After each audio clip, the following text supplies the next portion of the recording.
All right, welcome back to Podcasting on a Plane. This is episode number 8. For those of you new to the show, Podcasting on a Plane is an aviation podcast, of course, and it's about whatever I want it to be about. Haha.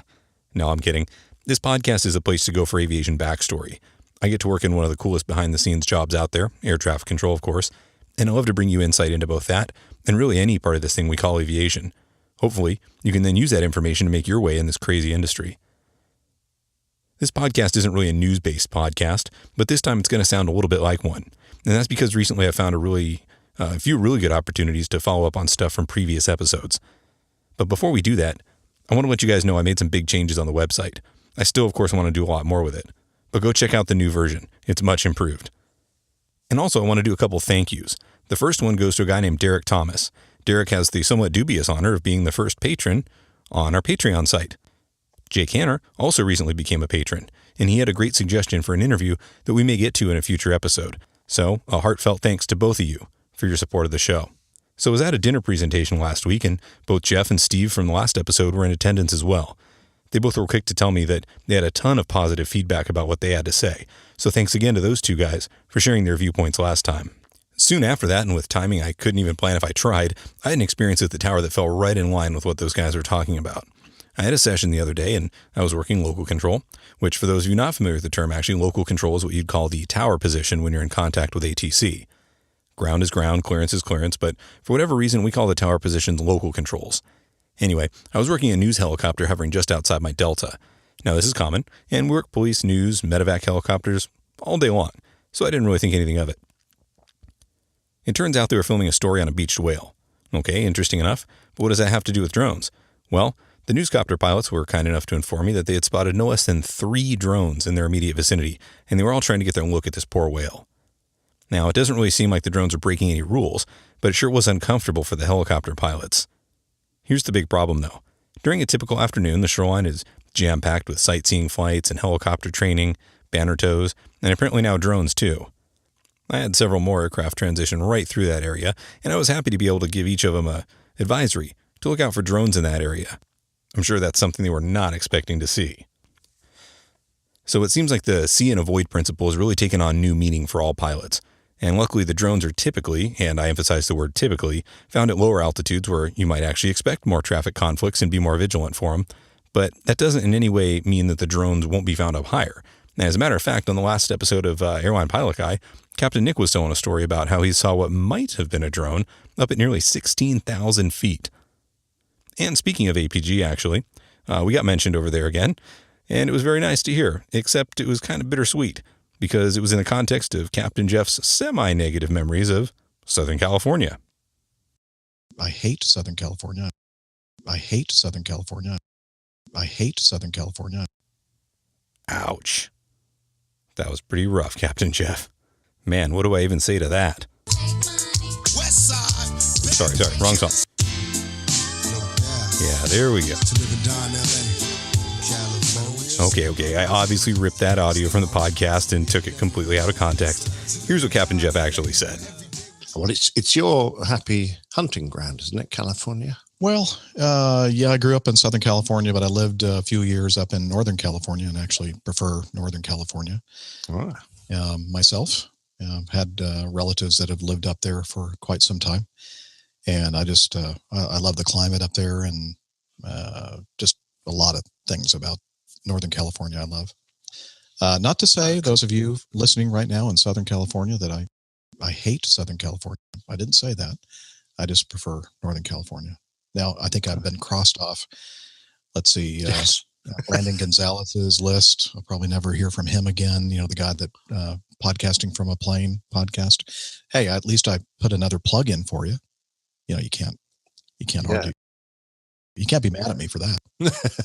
But anyway, I have a lot of negative memories of Southern California. So, you know, and then of course my family, now they're all gone, and that kind of has with it some negative memories as well. And then plus I have a legal issue going on that really is a big negative issue going on for me there. That anyway, I don't want to get into that. All right, so I know a little bit about the situation, so I can't say I blame him. And Captain Jeff, you know I'm just playing. I ain't mad at you. Got nothing but love for you. Do your thing, boy. Yeah. I'll tell you what. How about this? Captain Jeff, Dana, maybe you guys could do a buddy bid. You take a trip with a San Diego overnight, just this once. Or actually, better yet, if Captain Nick can do it, might make it an LAX trip. I'll drive up there and I'll meet you guys. We can do a little podcast collaboration and I'll be forgiven. What do you guys think? If you think it's a good idea, send your thoughts to Captain Jeff at, no, I was kidding. Sorry, wrong email. Send me an email or feedback or something, and who knows? Well, while we're on the topic of drones, here's a really good one. Drone lands on $5 billion British warship. This article from Flying Magazine. The $500 consumer UAV had no issues landing on the Royal Navy's HMS Queen Elizabeth. According to the article, an unnamed operator was able to land his $500 consumer photography drone on the deck of the British Royal Navy's flagship vessel, the HMS Queen Elizabeth, which is due to be commissioned by the Queen later this year. I was amazed that I was able to land on the aircraft carrier for two reasons, the pilot says. The first being, there was no one about to prevent it from landing, although there were security police around in small boats, and they were waving at the drone, he told Scottish media. And his second reason, he said, was more technical. Quote, I received a high wind warning as I was videoing up and down the flight deck, and my control system advised me to land, he said. The pilot said he contacted security staff in Port Invergordon, and he was told his concerns about the lack of personnel guarding the ship would be passed up the chain of command. A spokesman for the Ministry of Defense told the BBC, we take the security of HMS Queen Elizabeth very seriously. This incident had been reported to Police Scotland, and an investigation is underway, and we've stepped up our security measures in light of it. Former Royal Navy Chief Lord West had concerns about the incident because of rising use of drones within terrorist groups. He told the Daily Mail, quote, the Islamic State are already using drones to deliver bombs in Syria, so I think this is something we need to take very seriously. End quote. Now on to something else I wanted to share with you guys. This isn't really news. It's a blog post, and it's called Know Thyself by a guy named Ron Rapp. And he's got a blog going, and he participates. He blogs for AOPA, so definitely check his stuff out. But the reason I want to share this with you guys is because I think a lot of people kind of need to hear it. And I wish that these were my own words. They're not. But this blog sums up a great deal of what I want to be a continuous running theme of this podcast. There's just so much in aviation for everybody. And you don't have to be a pilot or a controller. I mean, you can if you want to, but if you don't want to be, that's great too. There's just so many ways you can make your way. And you're going to hear about a guy who gave up a very lucrative job for one that paid a ton less, but it was worth it to him. And if you ask me, it's worth it to know where your income versus sanity balance lies, because some things in life are just worth more than money. So again, the title of the article is called Know Thyself. It's from August 9th, 2017, and I got this from AOPA. So Ron Rapp writes, I've met so many people on my journey in aviation. Some of them were ridiculously happy, thankful every day for the ability to go to work as a pilot. Others were jaded and surly and giving the distinct impression that they'd rather be scratching their fingernails along a never-ending chalkboard than be anywhere around an airplane or an airport. Sometimes those two people were even the same age, doing the same job, at the same company, and even making the same money. Now, we all have our good days and our bad ones, but how could their outlooks on life and aviation be so divergent? Is it just a matter of perspective? I'm sure sometimes that's part of it. But as the years have passed, I've come to wonder if perhaps one of them is simply in the right place, and the other one is not. A square peg in a round hole, if you will. It brings to mind my salad days, which were spent in concert halls and theaters. Most of my formal training is in the arts, and that kind of career involves a lot of auditioning. Even when you've got a job, the need for another's never far behind. And much like a student pilot waiting on the weather to improve sufficiently, maybe for a solo cross country, it can wear on you after a while. Say what you will about life as a pilot, at least we're not interviewing for a gig 100 times a year. Anyway, one of the best pieces of advice I ever received from my years in the performing arts field came from a well-known casting director, and she said it was better to know thyself. In other words, the odds of success were much higher if we went after the jobs which best fit our skills, our background, and our natural talents. Beating the odds meant ensuring your time and energy were directed at the right gigs. And if this sounds self-evident, keep in mind, others don't always see us the way we see ourselves. Sometimes we think we're heeding this advice, only to learn much later that we were not. I recall doing a lot of navel gazing after that pep talk, but in the long run, it was great advice and it helped me tremendously. The same is true for the professional pilot. There are as many different flying jobs as there are stars in the sky, and setting aside the irony of being asked if I ever want to be a commercial pilot when I'm already earning six figures doing just that, most people equate commercial pilot with just one thing, a white shirt with epaulets and a bunch of people in the back going to grandma's house for the holidays. But that only scratches the surface of what's out there. Just because an airline job is many people's idea of a brass ring doesn't mean you have to make it yours. I've met more than one person who was completely dissatisfied with a $200,000 a year plus job flying top-of-the-line business jets to exotic locations. And I knew a guy who had probably 20 days off each month on top of it all, and he still didn't like it. Eventually, he quit and went off to sell insurance, or maybe it was real estate. I was too dumbfounded with the whole situation to focus on that part. Either way, the point is that he worked harder and made less money at the new job, yet he was markedly happier. Perhaps some of these folks would be better served by teaching or crop dusting. Don't laugh, those guys make great money. And maybe flying for a scheduled airline, or owning their own business instead of working for someone else. Maybe they belong in the bush, or on the other side of a glacier, or giving helicopter tours of the Grand Canyon, flying air shows, ferrying airplanes, zipping around the San Juan Islands in a float plane, working for law enforcement, or doing any one of 100 different things. Shiny jet syndrome isn't just a cute phrase. Sometimes the equipment, the lifestyle, the paycheck, and the Instagram feed can lead us down the wrong path. There are only 24 hours in a day, and we spend a third of that sleeping. The remaining hours are largely spent at work, and life's too short to do something you hate all day, even if it comes with golden handcuffs. There are a lot of flying jobs out there, and today, an up-and-coming aviator has something rare, called choices. Before leaping into a particular segment of aviation, take the time to look inward and really figure out what makes you tick. You'll thank yourself for it. Man, what a great article. And I'll tell you what, I've had more than one of those jobs where after it was over, all I could say was, it was real and it was fun, but it wasn't real fun. And I've had enough of them to truly appreciate what I have now. So what about you? If you've had an eye-opening experience or a story about how you found what you were looking for, send me an email, or you can leave a comment or maybe leave an audio snippet with your story, and we'll share it with everyone else on the show. So what do you do if you're struggling to find your place still? Well, maybe try the FBO thing like I suggested a couple episodes ago, or maybe try sales. You'll make some contacts that might open your eyes to some surprisingly cool stuff you never even thought of. And they might even offer you a job doing just that. And speaking of past episodes, yeah, you knew this one was going to be in here. Here we go. FAA denies Signature flight support complaint over Orange County lease termination. This from AOPA on August 4th. The subtitle, Airport sponsors have a right and responsibility to consider FBO pricing. In a decision that should put airport operators and fixed-base operators on notice regarding reasonable access and prices, the FAA denied Signature Flight Support's Part 16 complaint to repeal its lease termination at John Wayne Airport in Orange County. Signature, which is owned by British-based BBA Aviation, filed the complaint earlier this year after Orange County Board of Supervisors voted to replace the FBO with ACI Jet over high prices. Signature's complaint alleged that the board violated certain grant assurances and unfairly discriminated against the company, which had previously held the lease for more than 20 years.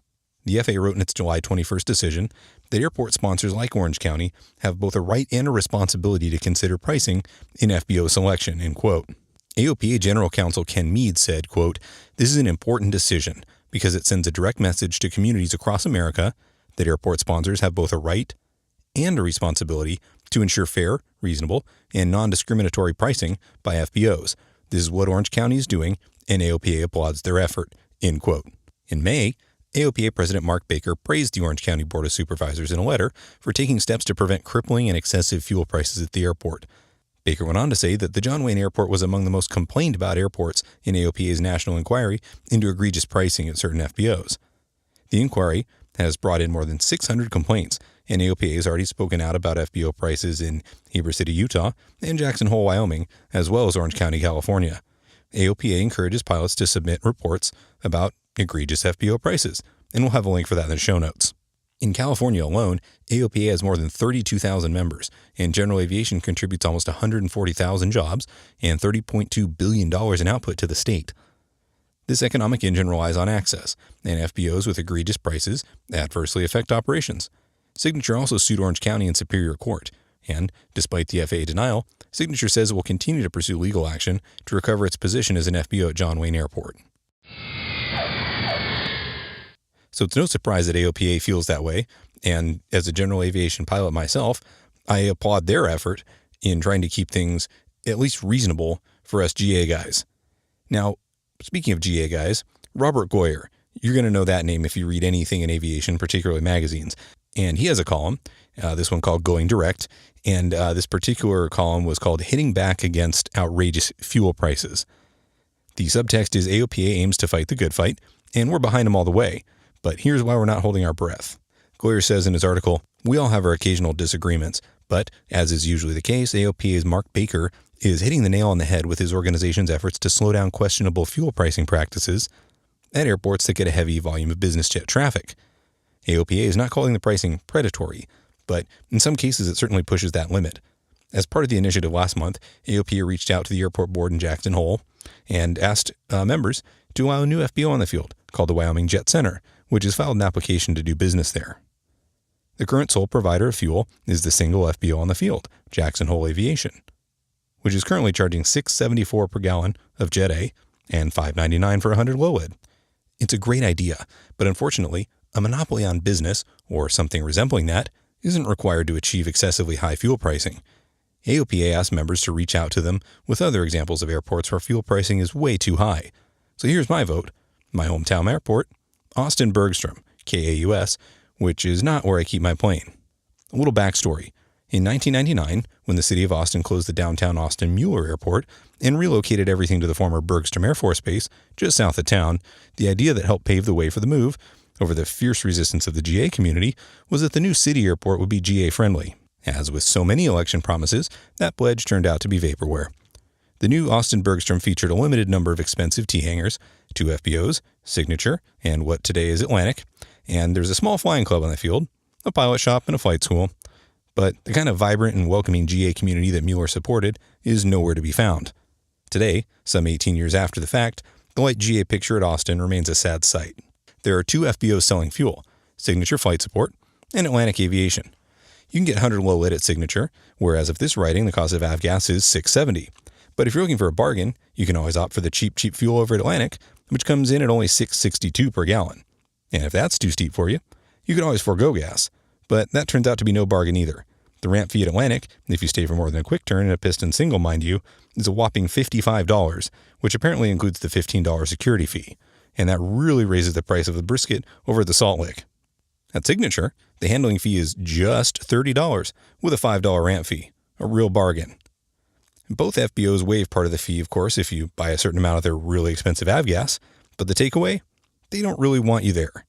And if you're surprised that the very high prices at Signature and Atlantic are just within pennies of each other, well, we were too. Except that their prices have been within pennies of each other for the last 12 years I've been in town. I keep waiting for a 100 low lead price war to break out between the 2 aviation fuel resellers, but it just hasn't happened yet. Funny thing. The takeaway for me is not just that the FBOs at Austin don't want light GA there, but neither does the city of Austin. Luckily, in Austin, there are a few good alternatives. Austin Executive, just north and east of town, and San Marcos, which is about an equal distance to the south of Bergstrom.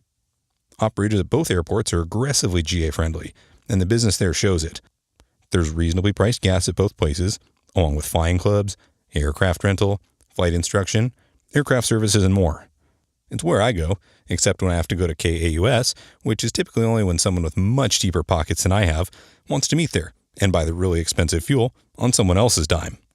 It would be great if there were an alternative to the high-priced fuel at KAUS, but short of the city mandating fuel prices, which ain't going to happen, I think we're stuck with the current situation, which works out just fine for the current FBOs at the airport who, understandably, would prefer to fit one Gulfstream onto their ramp instead of 3 or 4 Skylanes or Bonanzas.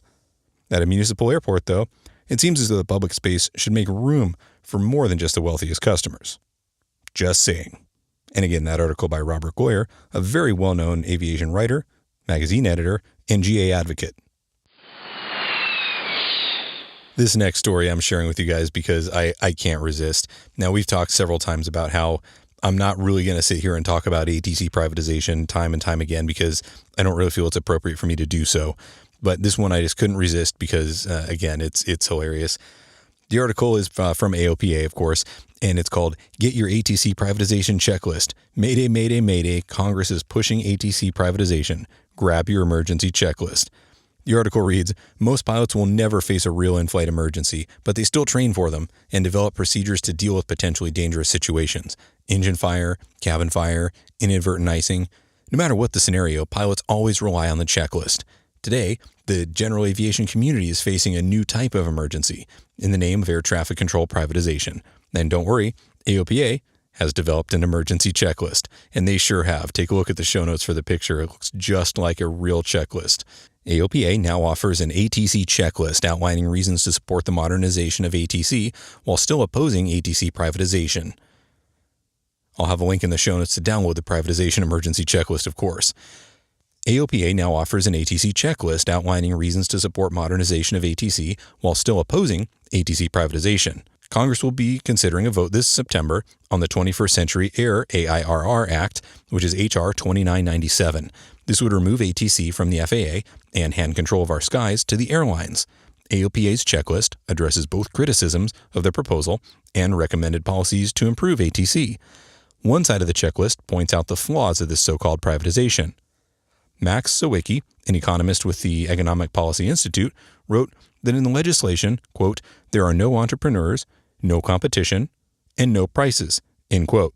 In the Fox News op-ed, Sawicki also implies there would be safety risks in removing the FAA from ATC. Quote, it becomes less easy to determine responsibility for lapses in safety, and with airplanes, lapses in safety can be catastrophic, end quote. Aside from the privatization issue, the checklist states the legislation would create a too-big-to-fail monopoly, costing some $100 billion to implement, and that would favor large airports over rural America.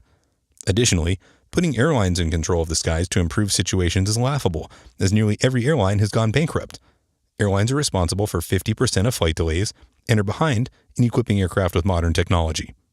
Pilots are familiar with checklists, which is why we developed this to help them understand the dangers of so-called privatization and what can be done better, said AOPA President Mark Baker.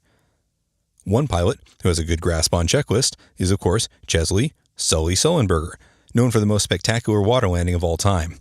With a background spanning more than 50 years in airlines, in the military, and general aviation, Sully knows aviation, and he's taking a public stand against the legislative push for ATC privatization. Now that pilots have a grasp on the emergency at hand, they can look into how to alleviate the situation. As mentioned in the checklist, our ATC system works very well, but it can still be better. And AOPA strongly supports modernization, the subject of the flip side of the checklist. AOPA believes in providing the Next Gen Advisory Committee with the authority necessary to assist in developing and implementing strategic initiatives for ATC modernization. And despite false claims by the airlines, Next Gen is delivering benefits to the industry on time and on budget. Congress has funded the FAA very well over the years, going from a $3.2 billion budget in 1980 to more than $16 billion today. And as a result, our aviation system is the envy of the world. Biennial congressional budgeting and allowing for predictable and stable funding stream for FAA operations would help improve modernization. With Congress set to return from recess in early September, it's time to stop thinking about what-if scenarios. Privatization is a threat now, so grab your checklist and oppose H.R. 2997. AOPA is asking members, pilots, and supporters to continue to contact the representatives in the House by calling 855-383-7330 or visiting AOPA's ATC privatization page. And I'll have a link to that in the show notes. And now it's in the news with a funny one. As a child of the 80s, I couldn't resist sharing this one. This article from Flying Magazine, and it's about the new DeLorean aircraft prototype that could fly in 2018. The article says, just mention the name DeLorean, and even today most people will conjure a vision of Doc Brown's sleek gull-winged car from the 1985 film Back to the Future. There was a time when that might have been enough recognition for DeLorean, but no longer. With the recent unveiling of DeLorean Aerospace's DR-7, it's finally time to move ahead. The DR-7 is DeLorean's vertical takeoff and landing aircraft that only exists at the moment in a 1/3 scale model form to prove the physics. DeLorean Aerospace was founded in 2012 with a mission to bring the freedom and exhilaration of personal air transportation to the masses, they say. The DR-7 will maneuver with a pair of 360-degree thrust vectoring electric ducted fan units the company says will make the aircraft extremely stable. The DR-7's carbon composite body is a monocoque structure similar to a Formula One car, and it would accommodate 2 passengers in a fighter jet-style tandem seating arrangement. The VTOL aircraft uses an autonomous flight control system that would allow manual operation for the performance flying enthusiast. DeLorean says the aircraft is expected to be flown with minimal pilot training. DeLorean hopes to put the DR-7 prototype in the air in 2018. A little bit about DeLorean Aerospace. The company says, with its centerline twin vectoring propulsion system, CTV, drag is greatly reduced, while the fuselage functions as an airfoil to improve efficiency and increase low-speed stall resistance. The thrust vectoring fan system eliminates the need for a rudder, further reducing drag and allowing higher cruising speeds. Preliminary specifications released by DeLorean Aerospace, which is founded by carmaker John DeLorean's nephew Paul, show the DR-7 would be just under 20 feet in length, short enough to fit in most home garages. And when the 18.5-foot wings are folded, the resulting aircraft is just 7.5 feet in width. DeLorean expects the two-seat aircraft to fly 120 miles on a single charge and cruise at 150 miles an hour, with a top speed of 240 miles an hour. The DR-7 prototype is expected to fly by the end of 2018. All right, enough news. Let's talk about flying. So to finish up here, I'm going to put on my CFI hat for a minute, so indulge me. Now, often as I work busy traffic in the pattern at the tower, I'll end up working a few go-arounds. And with any luck, they weren't caused by me. The go-around is a vitally important skill for any pilot to have, and it needs to be accomplished without hesitation, from memory, and often it may come as a bit of a surprise. Now, of course, each aircraft is different, so you have to reference the appropriate flight manual. But whatever the procedure is, the most important thing for the pilot to do is maintain aircraft control. A while back, I was working, and I witnessed a Cessna on short funnel make the choice to go around. And as I heard the engine power up, the pilot made sure to key up the mic and tell me that he was going around. He pitched the nose up very high. He began climbing. He keyed up again. "Tower, I'm going around." He sounded urgent. I noticed he still had the flaps full down, and he was struggling to climb. And it almost seemed as if he was asking my permission to continue with the go-around maneuver. I almost didn't want to respond to this guy. My inner CFI was pretty much screaming for the guy to clean up the flaps on the schedule and climb at an appropriate airspeed. But I did respond to him, and I acknowledged him and instructed him to continue in right close traffic. He seemed satisfied, and then I noticed the flaps retracting. This guy was obviously a student, and hopefully a CFI used this as a teachable moment. One of the most important sayings in aviation is aviate, navigate, communicate. And it's important that it's in that order. If you go around, or you have an emergency or whatever, the first priority, of course, is always fly the airplane. And then once you have it under control, then you can worry about where it's going. And then you talk to ATC. A go-around involves a lot of power and configuration changes, so it's imperative that you worry about that first. And don't worry, we see you going around. So when you're ready, the control will tell you where to go. And as always, if you're in doubt, just ask. So, there's a little bit of a different kind of episode today. What do you guys all think? I want to hear your feedback. You can get in touch via the newly improved website, which, of course, is podcastingonaplane.com. And there you'll find links to all the social media, including Twitter, Instagram, Facebook, Patreon, and, of course, you can send me email from there, too. If you have suggestions for show topics or maybe individuals you'd like me to interview, social media you'd like me to share, let me know. If you want to hear yourself on the podcast, send me an audio file and I'll do my best to get you on the air. If you find value in the podcast and you'd like to support the show, check out patreon.com/podcastingonaplane. And you can see future goals for the show and find out how you can become a valued supporter. And of course, if you like what you're hearing, the best way to keep up is to subscribe. You can do that through iTunes or wherever you get your podcasts from. Subscriptions and ratings are how iTunes ranks its podcasts. So I ask that you please subscribe and rate us in order to help me give you the best content. Oh, and better yet, tell a friend. Well, that's all for now. Thanks again for listening. Your frequency change is approved until next time, and report back on this frequency for the next episode. Good day.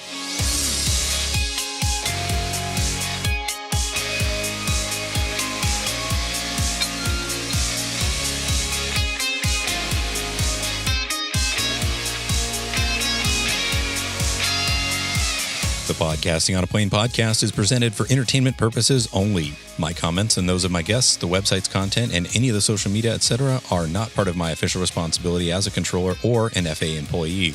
The views and opinions you hear on the podcast are mine and those of my guests, and not necessarily that of the FAA. There is no nexus between Podcasting on a Plane and the FAA.